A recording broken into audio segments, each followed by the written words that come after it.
Hey guys, what's going on? So I've made it a mission this year to kind of help business owners. And one of the things I'm going to start doing is I want to interview people, business owners that have had success and are having success in certain industries. All right. I think one of the toughest industries to be in is hospitality and restaurants. And so I am here with a good friend of mine who's also in RTA, Trace.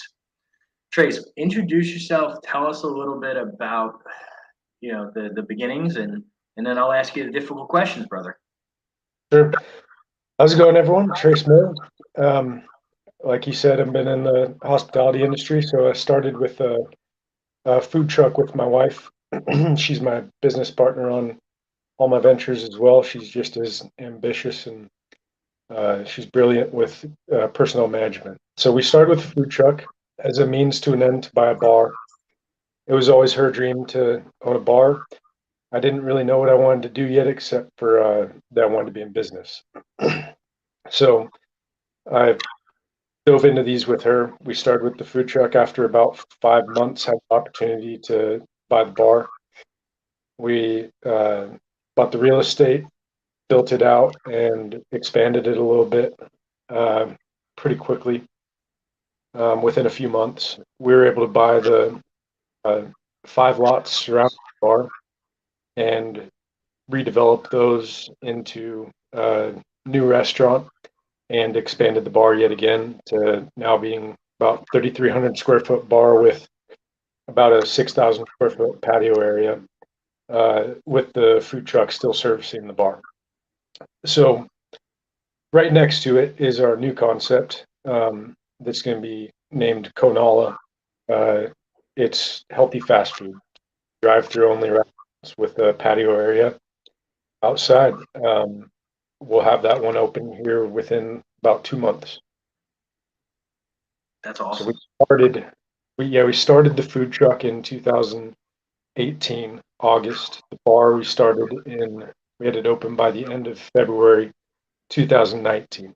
So we were open for just under a year before COVID hit and had to get pretty damn creative throughout this entire time. I bet you did. So let's take COVID out of it, right? Because hopefully that never happens again. I don't think it could because people were woken up to the stuff, but at least the majority of people. So, what would you say are some of the most challenging things that you deal with in having that type of business? Yeah, taking COVID out is kind of difficult, but it's really good to use as an example just of random things that may come up or hardships that come your way because it's inevitable. It's going to be something type of way, like you said. It's probably not going to be COVID again, but it's going to be something. It'll be There's going to something. be next thing, and now with interest climbing steadily, then it's going to you just have to get a little bit more creative again. Um, because we haven't been in this incredibly long. It's just been about 4.5 years in this business. Um, we have not gone through many other hardships other than just growing pains and COVID. We were forced to shut down for the 3 months up here in North Idaho. I didn't even say that. I'm in the Coeur d'Alene area in North Idaho. But we also just had recently a few of our employees that we were not staying perfectly up with on one of the food trucks. Um, so we lacked communication, and we just learned from that we need to maintain communication. That sometimes who you may think is a quality manager may not actually be. Mhm.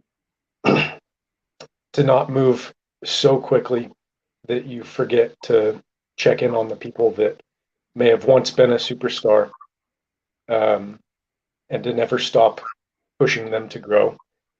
They were kind of left to police themselves, given a little bit too much authority too quickly, Mhm. which caused us to have to step back in. Um, reteach and retrain some of the people, make some changes. But you know, the the thing that I've learned through COVID, through some of these managerial issues we've gone through, every time we have an obstacle, we grow, we learn from it, and we come out the other side better. And that's because the first mentality that I've worked to develop is actually from probably my favorite book called Mindset by Carol Dweck. It's the book that teaches you to always maintain a growth mindset. So if you're always growing, always looking to learn, never believing and never believing that you, that's the first thing to open your mind up to just always learning, always improving. The second thing that is massive to my mentality is that uh, if you never quit, then you'll never actually fail. Um, it's not an option to quit. Knowing that, I just always pushed that out of my mind. When COVID came up, I feel like a lot of people used it as an excuse to get out of this industry specifically. Mm-hmm. Their business may not have been doing that great, um, or it was just a little too difficult. But I believe in any industry, as long as you're always willing to learn, willing to grow, and you always have the mindset that you can never fail if you never quit. I think that you'll just develop that kind of toughness to push through anything. Just finished another book called The Obstacle is the Way, which I'll now add that as the third step to that mindset, which teaches that um, all these issues coming up, they're always going to be there. They're going to get bigger as you grow your business. And there's no such thing as a Elysium, that perfect end goal where there's just no problems. It's not a thing. So knowing that the problems will get bigger as you grow, you realize that you shift your mentality to thinking that they're just learning opportunities, that the obstacle is the way to get to your goals. Mm-hmm. And that goes along with the whole process of learning to love growth. Yeah. So I think those are the keys to my mentality in a difficult business, and just always being willing to learn, being willing to grow, never quitting, and realizing there's no such thing as a perfect, there may be a perfect day even, but there's never going to be like a perfect month, perfect year. The obstacles you're going to learn from along that way are what are going to help you reach those goals. Yeah. Yeah, that's huge. I mean, I think mindset in business is everything. In your business, what are some of the keys? Let's take mindset out of it. Maybe from a marketing perspective or a cost control perspective. Uh, let's dig into the nuts and bolts. Like, what are some of the top things if you were starting or if someone was starting a restaurant tomorrow and they came to you and said, "Hey, I want to build a bar, I want to build a restaurant." What are like the top five things that you would tell them other than mindset? Like, what do they need to focus on? Control. I think mindset is by far. So I'm glad that we started with that. But the the next thing is to um, just learn everything you can, absorb everything you can. One of my mentors that he's very large in the industry, grew a public company to multiple billions in this industry, servicing the service industry. Okay. And one of the things that he taught me was to uh, always learn more than your competitors. So it's okay to not know more than them currently, but you always need to be pursuing more knowledge and looking to learn more than anybody else. More specifically, I would say your menu uh, is is huge. You need to keep it as simple as possible. It's always easy to add things to your menu.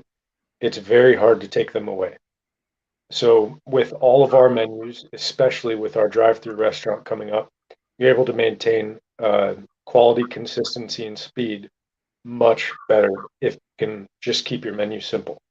So I always tell people that the biggest issue that I see when someone's going to start a restaurant, food truck, a bar, anything like that, uh, their menu is incredibly complicated, far too large. You can always start small and add to it. But the the four things that we teach our employees to focus on is quality, consistency, speed, and service. So we are able to. I'm looking at it up on the wall. We put it everywhere on our walls in the restaurants too. But you're able to maintain all of those easier, especially early on if you just maintain a small, simple menu. Um, the next thing would be obviously location. You need to. I would pay for a better location than I would just being thrifty trying to find a secondary location. I always find the A locations. It just makes everything easier. You don't have to market as much. Of 28,000 cars drive by ours, and uh, makes marketing pretty simple. You can use your own location as a billboard. You can put out signage, whatever, to get eyeballs on it for essentially no cost, as opposed to paid per click marketing campaigns or something like that. Um, the next is, I guess, part of the learning thing that you'll come across in the restaurant industry is you need to control your prime costs, is what they call it. So your prime is the combination of your cost of goods and of your cost of staff. So it's not just the hourly that you pay your staffing, it's total cost of payroll.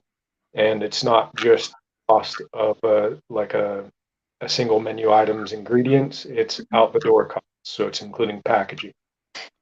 So those combine to create what's called your prime cost, and those should never exceed certain levels. It depends on the style of food, different for quick service than it is for fine dining than it is for a bar. Um, but researching what those prime costs, cost of staffing, cost or cost of goods should be in your specific industry or your specific section of this industry. Okay. Is huge. For ours, I guess, for example, for quick service, you we're aiming for 54% prime, so you should be somewhere at about 27% cost of goods, 20% cost of staffing. The way to think about that as we're going into this, I guess technically in a recession, but as costs in quick service are skyrocketing, the way to think about it is not 27% and 27% having to hold. As you look to adjust, the way I think about it myself is that total prime cost. So as long as we're at 54, we can change, say, the cost of staff up to 30%, and then the cost of goods down to 24%. That allows us more for these people that are, it's tougher to get people right now in this industry. So you can overpay a little bit to get them without hurting your bottom line, just by lowering your cost of goods, which can be what you use to calculate your cost for your menu, your pricing for your menu. So that's how I think about it. That's a little bit different, a little bit more advanced way to adjust your menu pricing to whatever strategy you may need to do, depending on what the industry as a whole is doing or what the economy is doing. I love it. What would you say is probably the biggest hurdle that you had to overcome since opening, and how did you do that? I had no experience in the industry. Um, I never worked in a kitchen before the food truck. I never did anything along these lines. I was a server at an Elks Club in Honolulu for 4 months. That was my total experience. My wife is the one that's been in this industry for 15 years. So I leaned a lot on her experience in customer service and just what's appropriate. Mm-hmm. I think about it as very realistic, or what the customer or the business side of everything. So the operations came very easy, and I do well at that. If there's anything that you have a weakness on, like mine, the customer service, it's nice to have somebody to lean on to teach you those. But with that proper mindset, like I explained early on, it makes it much easier to just be open to learning anything. I've just tried it all. So I never stop reading.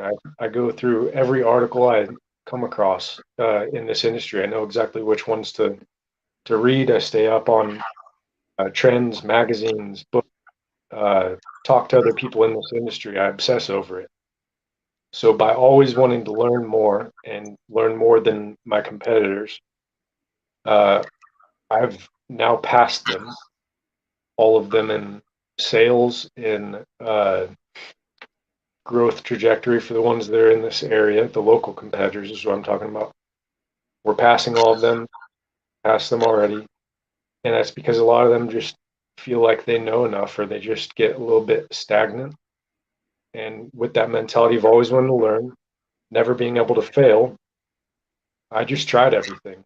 Tried so many failures in this industry, not knowing what to do, using the wrong equipment, hiring the wrong, paying too much, paying too little, not treating people well, treating them too well by there's all sorts of different effects to everything. So it was a lot of trial and error, but that mentality is what it was able to carry me through from having zero experience to the point that we're at now.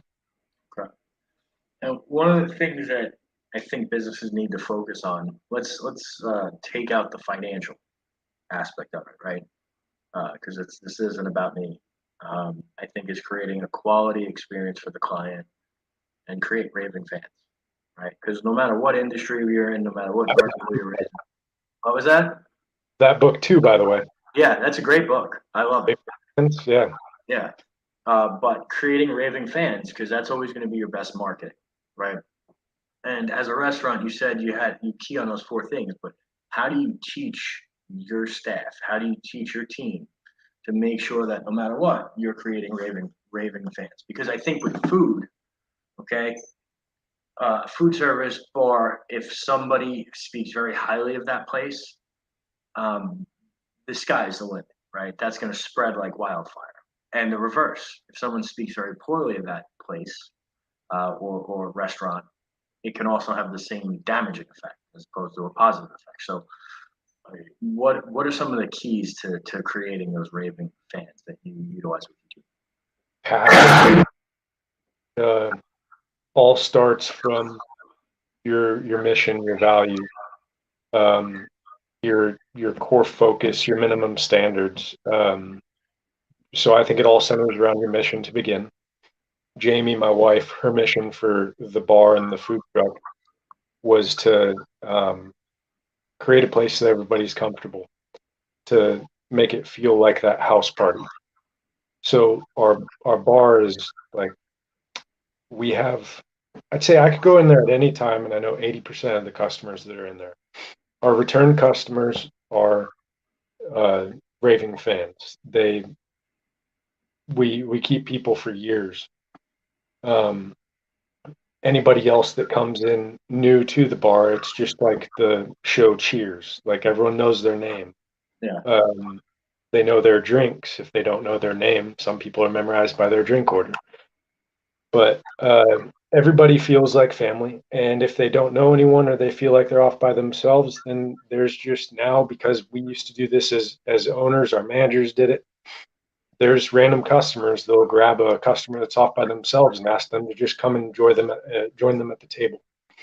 Um, it's top down leadership based off of or with a focus on the mission. So once you have something passionate about, passionate enough as an owner, as soon as you operate every based on that mission and with that passion, everyone else that you hire, as long as they see that passion, it's repeated over and over again, then it flows over to them, which then it's easily seen to our customers. So it's different for our businesses because they're different segments of this industry. But with the bar, that's what we do. It's the focus there. With quick service, it's a little bit different. It's a lot shorter of interactions. but it all revolves around the customer service experience. They need to love it so much that they want to tell everyone else about it. We give away swag every once in a while. I guess in this industry, that's the slang you call swag, but clothing, we give them hats, t-shirts, all sorts of stuff like that. We actually don't, for the bar and the food truck, we've never done any paid marketing. We sell $100,000 clothing a year though, and you'll see our brand all around the town, the surrounding towns. We've seen it in states across the country as we're traveling too. You just see our clothes, and it's pretty cool. But that's our local marketing, our brand here. And when you get a customer in that loves it so much and they feel like home, they want to rep that everywhere. They send us pictures from their trips all across the world, and that is the definition of a raving fan.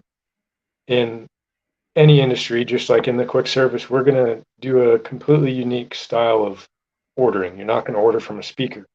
You're going to order from a human being. They're going to be in a separate compartment, a separate area that's heated, climate controlled, and you're going to be ordering from a human next to a menu board, not from a speaker. You're not going to have that AI experience input out either. I never want to get rid of that. No matter how much we back of the house, the front of the house, using the uh, people with amazing customer service. That's how you create a raving fan, is just that Chick-fil-A experience, the Starbucks, Dutch Bros. You know, they're known for their over-the-top customer service, and that's what we want to be known for as well. Dude, I'm so glad you said that because so many people are getting obsessed with automating and having robots. And, at the end of the day, I mean, I know people in my industry that do it. Would you want to take a loan from a robot? What if you got to ask that robot a question, or strategy? Are you kidding me? It's insane to me that in people-based businesses that they are really focused on replacing humans with robots. Crazy. Yeah, if we were even able to get to the point where we had every single thing cooked, prepped, served, portioned, boxed up, bagged, whatever, everything by a robot, I would still have a human there to interact with other humans. Yep. We have Check. options for if that makes you uncomfortable or you just would rather, I don't know, you didn't do your makeup for the day, whatever. Then you can still have a curbside ordering experience, order through your phone, order through a website. There's options, but there will always be that option of the face-to-face customer service experience, and I think that's huge in this industry. I think it's everything in all industries. That's awesome. If there was something that you can impart on everybody watching, because this will stay up on YouTube and a lot of the other channels, what would you say? What are those last words of wisdom that you think would meaningfully move the needle in somebody that is in the hospitality space?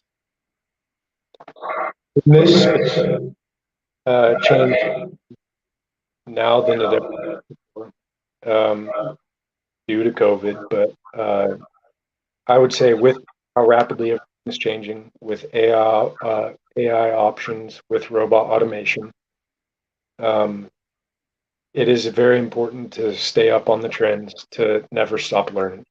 I know that was one of the things that I said already, but I think it's crucial that you never fall behind.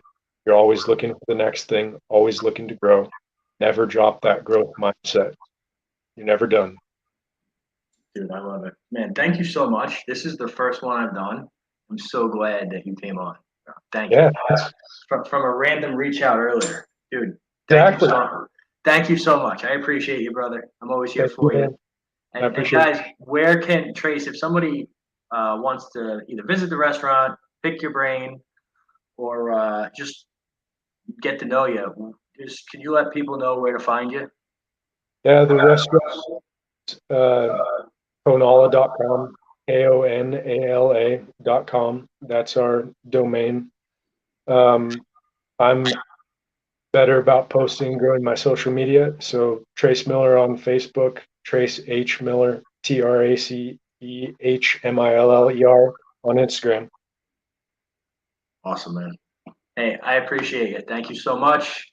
guys, follow Trace. He knows what he's doing. I can attest to that. He is and he's as good an operator as is. He's even a better person. So, guys, follow him. It will help you a lot. Thanks, Trace, and guys, we'll catch you on the next one. I appreciate it, man. Thanks.